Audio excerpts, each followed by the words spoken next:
The Mishkan Reassembled. It's understandable. We want the comfort of Torah, of a Mishkan full and complete and traveling with us, given we are a people forever on the move. The mystics teach that each day extends throughout time, every event a liminal variation on a theme. Torah also carries a dismantling. However disquieting, sometimes a Mishkan needs to be disassembled. It is being called to move.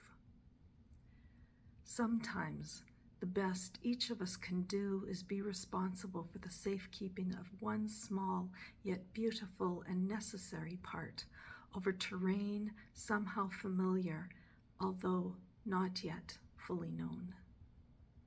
Sometimes the best we can do is allow ourselves to be reassured that one day, please God, soon, we will collect ourselves, we will gather in, we will reassemble.